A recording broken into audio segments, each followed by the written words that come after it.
Assalamualaikum warahmatullahi wabarakatuh.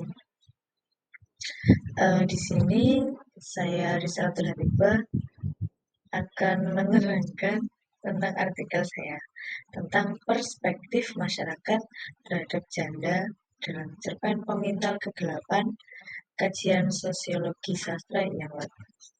Untuk yang pertama di sini ada pendahuluan. Pendahuluan ini sastra bisa disebut sebagai suatu karya kreativitas yang tidak bisa disebut dengan sebuah tiruan yang ada dalam kehidupan nyata. Selanjutnya, dalam proses penulisan sebuah karya, pengarang juga mengemukakan sudut pandangnya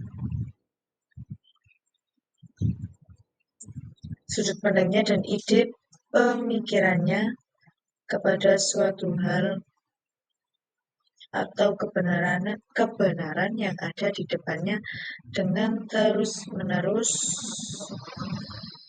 melakukan perhitungan nilai keestetikan yang ada dalam sebuah karya.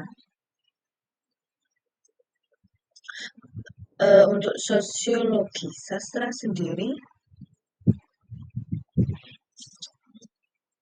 bisa disebut dari kata sosiologi dan sastra.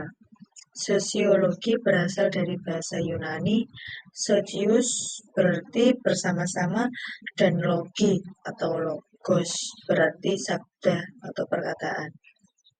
Sosiologi sastra merupakan kajian yang fokus pada sosial atau masalah manusia.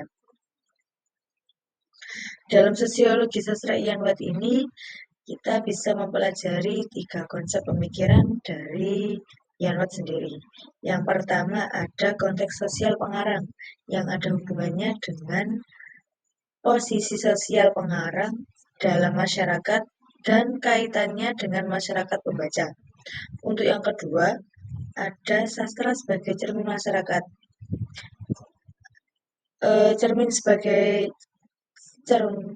Sastra sebagai cermin masyarakat itu bisa disebut dengan sastra dianggap mencerminkan keadaan masyarakat. Yang ketiga ada fungsi sastra. Fungsi sastra sendiri itu bisa disebut dengan sejauh mana atau seberapa jauh nilai sastra berkaitan dengan nilai sosial.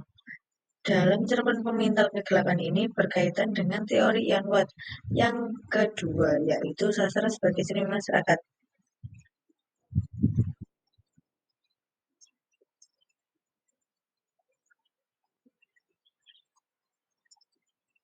Untuk selanjutnya yaitu metode penelitian. Metode penelitian di sini saya memakai metode penelitian kualitatif. Metode penelitian kualitatif adalah metode penelitian yang menggunakan pendekatan kualitatif untuk mengumpulkan data. Metode ini menekankan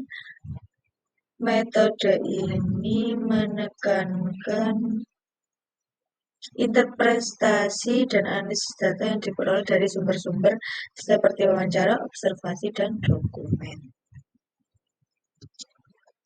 Untuk selanjutnya yakni langsung ke pembahasan. Untuk pembahasan pertama itu konteks sosial pengarang. Untuk konteks sosial pengarang sendiri, cerpen ini ditulis oleh seorang wanita yang bernama Intan Paramadita, yaitu seorang penulis dan perempuan aktivis yang lahir di Jakarta pada tahun 1995. Intan juga aktif dalam berbagai organisasi perempuan dan hak asasi manusia. Ia telah berkontribusi dalam berbagai proyek, termasuk proyek hak asasi manusia di Indonesia. Untuk pembahasan dari konteks sosial pengarang sendiri itu, pengarang memiliki fungsi sosial yang penting dalam masyarakat. Mereka menyediakan sumber informasi, hiburan, dan inspirasi bagi orang lain. Mereka juga dapat menggunakan karya mereka untuk menyampaikan pesan-pesan penting tentang isu-isu sosial dan politik. Untuk poin kedua yaitu sastra sebagai cermin masyarakat. Sastra sebagai cermin masyarakat sendiri itu menciptakan karya sastra bisa disebut ada di sekitar masyarakat. Karya sastra ditulis oleh sastrawan dari peristiwa-peristiwa yang ada di masyarakat atau pengarang mengalaminya sendiri. Untuk di sastra sebagai cermin masyarakat ini, latar belakang dari si penulisnya nyambung, ada keterkaitan. Nyambung atau ada keterkaitan dari konteks sosial pengarang sendiri. Karena si Intan itu menjadi aktivis perempuan. Untuk yang ketiga ada fungsi sosial sastra. Fungsi sosial sastra ini memiliki banyak peran seperti memberikan pendidikan, mempromosikan toleransi, mempromosikan kesetaraan, dan mempromosikan kebaikan. Cerpen Pemintal Kegelapan pastinya tidak hanya sebagai pelipur saja, melainkan juga memberi pelajaran sesuatu dengan cara menghibur. Dalam cerpen ini menyampaikan pesan moral dan nilai-nilai kepada pembaca. Cerpen ini menyoroti masalah yang dihadapi seorang janda dengan bagaimana perempuan tersebut bisa mengatasi masalah-masalah ini dengan cara yang kuat. Tetapi ini juga menyampaikan pesan bahwa perempuan harus berani untuk mengambil alih kehidupan mereka sendiri. Dengan demikian, cerpen ini berfungsi sebagai alat untuk mempromosikan nilai-nilai adil terhadap perempuan yang tidak bersuami atau janda.